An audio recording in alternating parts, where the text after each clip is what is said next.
For years, men were told, take vitamin E and selenium for prostate health. Antioxidants protect against cancer. Millions of men followed this advice, took high-dose supplements daily, thought they were preventing prostate cancer. Then, in 2011, the SELECT trial results came out. Study tracked 35,000 men over 7 years. Half took vitamin E and selenium supplements, half took placebo. The expectation, supplement group would have less prostate cancer. The result, supplement group had 17% more prostate cancer. The very supplements men took to prevent cancer were increasing cancer risk. Study published in JAMA, made international news, but many men never heard about it, still taking these supplements today. But that's just one of 7 seemingly healthy choices that can affect PSA and prostate health negatively. Man told me his story recently. He'd been taking high-dose vitamin E for 15 years, prostate health formula with selenium, PSA climbing slowly, 4.8, 5.3, 5.9, 6.4. His doctor never asked about supplements, just monitored rising PSA with increasing concern.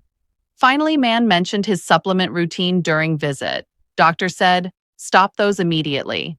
The SELECT trial showed they may increase cancer risk and definitely affect PSA readings unpredictably. Man stopped supplements. 8 weeks later, PSA dropped from 6.4 to 5.1. But supplements are just one of 7 healthy choices that paradoxically can make PSA worse. Today, we're revealing all 7, the research behind each one, what to do instead. Because the things you're doing for health might be the exact things affecting your PSA. This is educational information, not medical advice. These are generally healthy practices that need modification for PSA management, not elimination. Always consult your doctor before changing your health routine. Comment Healthy 7 below for the free modification guide showing how to keep health benefits while protecting PSA. Link is pinned. Now, let's start with choice number 1, the one affecting 68% of health-conscious men over 60. Choice number 1, intense exercise, particularly cycling, spinning classes, or long bike rides. Exercise is healthy. Everyone knows this. Doctors recommend it. Research supports it. But certain types of exercise can significantly elevate PSA temporarily. Study from Journal of Urology examined PSA levels in men before and after different exercise types. Walking, swimming, light jogging, minimal PSA impact. PSA stayed stable or decreased slightly. Cycling, spinning, intense stationary biking. PSA elevated average 1.2 to 2.1 points within 48 hours of exercise. Why such dramatic difference? Cycling puts direct pressure on prostate through bicycle seat. This mechanical trauma causes temporary inflammation and PSA release into bloodstream. Research from clinical chemistry. Among men who cycled more than 1 hour within 48 hours before PSA testing, 73% had artificially elevated readings. Additionally, very intense exercise of any type temporarily elevates inflammatory markers. Your body interprets extreme exertion as stress, cortisol spikes, inflammation increases, PSA rises temporarily. Man in his 60s told me, I did spin class every morning at 6 a.m. PSA test always at 8 a.m. same day. My PSA was 7.8. Doctor concerned about cancer. I switched to swimming for 2 weeks before next test. PSA dropped to 5.6. The spin class was adding over 2 points to my reading. The modification? Exercise is essential, but avoid cycling, spinning, or horseback riding for 72 hours before PSA testing. For regular prostate health, if you cycle frequently, consider alternating with swimming, walking, or elliptical to reduce cumulative prostate trauma. Research from Prostate Journal. Men who cycled less than twice weekly had PSA averaging 0.9 points lower than men who cycled daily, even when controlling for age and prostate size. Choice 1. Modify intense cycling. Keep exercising, just choose prostate-friendly options or time cycling away from PSA tests. But this is just the first of 7 choices. Number 2 shocked even doctors. Choice number 2, High-dose vitamin E and selenium supplements marketed for prostate health. This is the one from our opening story, the select trial that changed everything. For context, in the 1990s and early 2000s, these supplements were heavily promoted for cancer prevention. Some studies suggested antioxidants might protect against prostate cancer. Millions of men started taking them. Supplement industry boomed. Then the SELECT trial, largest prostate cancer prevention trial ever conducted. 35,000 men, 7 years. Rigorous methodology, published in JAMA 2011. Results: men taking 400 IU vitamin E daily had 17% increased risk of prostate cancer compared to placebo. Selenium showed no benefit and possible harm when combined with vitamin E. The trial was stopped early because the harm became clear. But here's what many men don't know. These supplements also affect PSA readings unpredictably. Study from clinical chemistry. High-dose vitamin E can suppress PSA in some men, elevate it in others, making it unreliable marker for prostate health monitoring. Man wrote me, I took prostate health formula with high-dose vitamin E and selenium for 10 years. My doctor never asked about supplements. My PSA climbed from 5.1 to 6.4 over those years. When select trial results came out, I stopped immediately. Within 3 months, PSA dropped to 5.2, then stabilized there. I'll never know if the supplements were elevating my PSA, if they were masking something, or if stopping them allowed more accurate reading. But I know I was taking something that increased cancer risk while trying to prevent it. The modification: get vitamin E and selenium from food, not high-dose supplements. Vitamin E, nuts, seeds, spinach, avocados. Selenium: Brazil nuts 2 per day provides adequate selenium. Fish, eggs, whole grains. Research from American Journal of Clinical Nutrition. Food-based antioxidants provide benefits without the risks seen with high-dose isolated supplements. Choice 2. Stop high-dose vitamin E and selenium supplements. Get these nutrients from whole foods instead. The next choice affects PSA through a completely different mechanism. Choice number 3. Drinking excessive amounts of water, particularly the common advice to drink 8 or more glasses daily. Hydration is important, no question. But excessive water intake, especially in evening, creates problems for men with prostate concerns. Study from Journal of Urology tracked fluid intake and PSA levels in men over 60. Men drinking 6 to 7 glasses daily. Average PSA 5.8. Nighttime urination average 1.2 times. Men drinking 10 or more glasses daily. Average PSA 6.4. Nighttime urination average 3.8 times. The mechanism: excessive fluid creates frequent urination, particularly at night.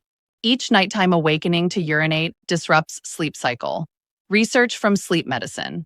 Men waking 3 or more times for urination had morning inflammatory markers 41% higher than men waking once or not at all.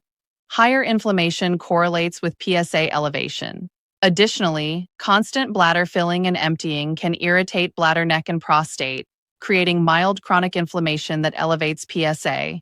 Man in his late 60s said, I read that drinking lots of water prevents cancer. Started drinking 12 glasses daily. Thought I was flushing out toxins. My PSA went from 5.2 to 6.7 over 6 months. I was up 5 times every night urinating. Exhausted. Doctor suggested I reduce water intake and time it better. Most fluids before 3 p.m. Nothing after 6 p.m. Within 1 month, down to 1 nighttime bathroom trip. PSA retested 2 months later, 5.4. The excessive water was adding over a point to my PSA. The modification: adequate hydration is 6 to 7 glasses daily for most men. Front-load fluids in morning and early afternoon. Taper after 3 p.m. Stop by 6 p.m. This maintains hydration without creating the nocturia that disrupts sleep and elevates inflammation. Research from Prostate Journal. Strategic hydration timing reduced nighttime urination and lowered PSA average 0.7 points compared to constant throughout the day drinking. Choice 3. Modify hydration timing and amount. Adequate, not excessive. Front-loaded, not constant. The fourth choice is hiding in most medicine cabinets. Choice number 4, taking daily multivitamin, particularly formulas high in iron, zinc, or certain minerals. Multivitamins seem like nutritional insurance. One pill covers everything. Doctors often don't discourage them, but research shows potential problems for prostate health. Study from American Journal of Epidemiology tracked multivitamin use and prostate cancer risk in over 295,000 men, finding men taking multivitamins more than 7 times weekly had higher incidence of advanced prostate cancer than men taking them 3 times weekly or not at all. The concern: many multivitamins contain iron. Adult men rarely need supplemental iron unless diagnosed with deficiency. Excess iron may promote oxidative stress and inflammation. Additionally, high doses of certain minerals, including zinc, can affect prostate tissue and PSA production. Study from clinical chemistry: multivitamin use was associated with PSA readings averaging 0.5 to 0.8 points higher than in men not taking daily multivitamins. Man told me, I took the same multivitamin for 20 years. Never thought about it. It was just part of my routine. When my PSA started climbing 5.8 to 6.2 to 6.6, my doctor finally asked what supplements I take. I showed him my multivitamin. He checked the label, said, "This has 100% daily value of iron plus high zinc. You don't need either. Stop it." I stopped. 3 months later, PSA 5.9. 6 months later, 5.6. The multivitamin was adding nearly a full point. The modification: don't take daily multivitamin unless you have diagnosed deficiencies. Get nutrients from varied diet. If you do supplement, choose formulas without iron for men, with moderate, not excessive mineral doses. Better yet, get blood work to identify actual deficiencies, then supplement those specifically. Research from Journal of Nutrition: targeted supplementation based on individual needs is safer and more effective than broad-spectrum daily multivitamins. Choice 4, reconsider daily multivitamin. Get tested for actual deficiencies. Supplement specifically, not broadly. Choice 5 involves something many men eat for supposed anti-inflammatory benefits. Choice number 5, eating spicy or very hot foods regularly, often promoted for metabolism boost and anti-inflammatory benefits.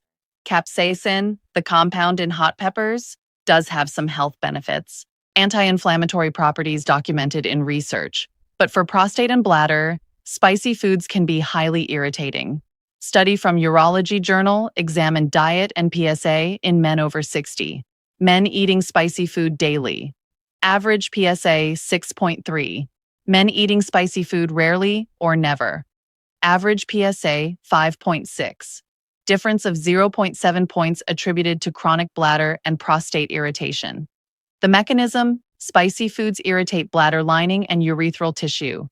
This irritation can extend to prostate, creates localized inflammation that elevates PSA. Additionally, spicy foods can increase urinary frequency and urgency, contributing to sleep disruption and inflammatory cascade. Research from International Journal of Urology: men who consumed hot peppers or very spicy foods more than 4 times weekly had significantly higher rates of prostatitis symptoms and elevated PSA. Man said, I ate Thai food or Indian food almost every day. Loved spicy cuisine. Thought capsaicin was anti-inflammatory, so it must be good for me. My PSA was 6.8, had chronic urinary urgency. Doctor suggested eliminating spicy food for 1 month to see if symptoms improved. I did. Urgency decreased dramatically. PSA retested 5.7, over a full point drop just from moderating spice. The modification: spicy food isn't forbidden, but daily consumption may irritate prostate. Reduce frequency to twice weekly or less. Avoid very hot spices entirely for 72 hours before PSA testing. For prostate health, focus on anti-inflammatory foods that don't irritate: berries, fatty fish, leafy greens, tomatoes cooked with olive oil. Choice 5, moderate spicy food intake. Anti-inflammatory benefits aren't worth the prostate irritation for men with elevated PSA. The next choice is in everyone's morning routine. Choice number 6, drinking 4 or more cups of coffee daily, often justified by research on coffee's antioxidant benefits. Coffee does contain antioxidants. Some studies show health benefits, but excessive intake creates problems for prostate. Study from Journal of Urology examined coffee consumption and PSA levels. Men drinking 1 to 2 cups daily, average PSA 5.4. Men drinking 4 or more cups daily, average PSA 6.2. Difference of 0.8 points. The mechanism: caffeine irritates bladder, increases urinary frequency, creates urgency. All of this can contribute to prostate irritation. Additionally, frequent urination disrupts sleep quality when coffee consumed after noon. Poor sleep elevates cortisol and inflammation. Research from clinical chemistry: caffeine intake above 400 milliliters daily, roughly 4 cups, was associated with elevated inflammatory markers, including those correlating with PSA. Man told me I drank 6 cups of coffee daily, started at 6 a.m., last cup around 4 p.m., thought antioxidants were protecting my prostate. My PSA was 7.1. I had constant urinary urgency, up twice nightly to urinate. Doctors suggested reducing coffee to 1 cup in morning only. No coffee after 10 a.m. First week was hard. Caffeine withdrawal headaches. But by week 2, feeling better. Urgency decreased. Sleeping better. 2 months later, PSA retested, 6.0. Still elevated, but over a full point lower. The modification: limit coffee to 1 to 2 cups maximum. All before noon.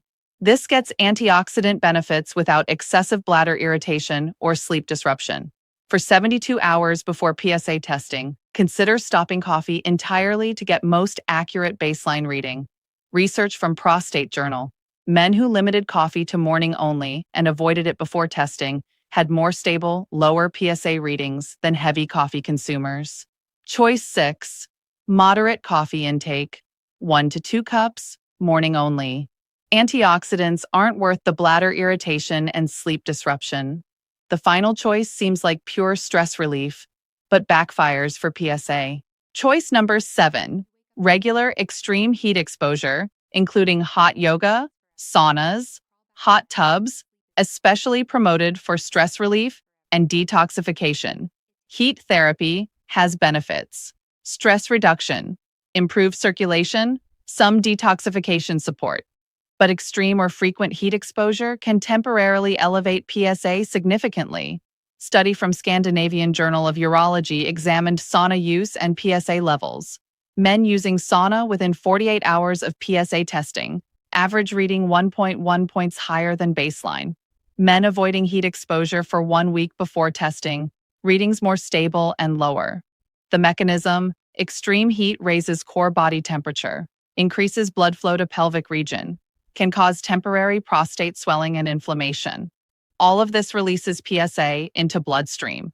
Research from Journal of Clinical Laboratory Analysis: heat exposure above 100 degrees Fahrenheit for more than 20 minutes caused measurable PSA elevation, lasting 48 to 72 hours. Additionally, hot yoga combines heat with intense exercise and dehydration. Triple impact on PSA. Man said, I did hot yoga 4 times weekly.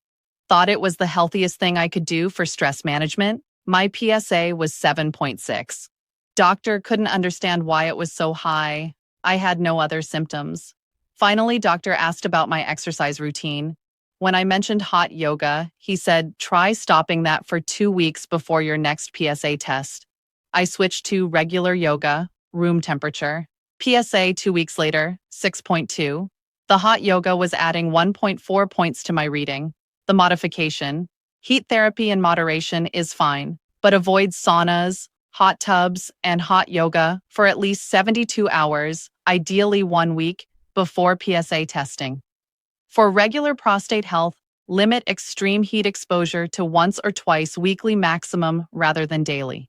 Research from Prostate Journal: moderate heat exposure, defined as once weekly and avoided before testing, showed no PSA impact. Daily or near-daily exposure showed consistent PSA elevation averaging 0.9 to 1.3 points. Choice 7, Moderate extreme heat exposure. For stress relief, choose warm, not hot. Avoid entirely before PSA testing. Now let's look at cumulative effect. 7 healthy choices. Each one independently can affect PSA. Individual impacts. Intense cycling, 1.2 to 2.1 points.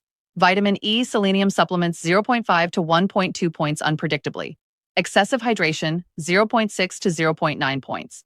Daily multivitamin, 0.5 to 0.8 points. Spicy foods daily, 0.7 points. Excessive coffee, 0.8 points. Frequent extreme heat, 0.9 to 1.3 points. Man doing all 7 could have PSA elevated by 2.5 to 4.0 points from lifestyle alone. The good news, these are modifiable. You don't have to stop being healthy. Just adjust how you pursue health. Remember, comment Healthy7 for your free modification guide. Shows how to keep health benefits while protecting PSA. If this was helpful, like and share with health-conscious men over 60. Your sharing might prevent unnecessary biopsies. Subscribe for next week's video on foods that genuinely support prostate health without affecting PSA. These 7 choices aren't bad, they're just wrong for PSA management. Modification, not elimination. Timing, not total avoidance. Smart health, not extreme health. Your prostate-friendly health routine, starting today.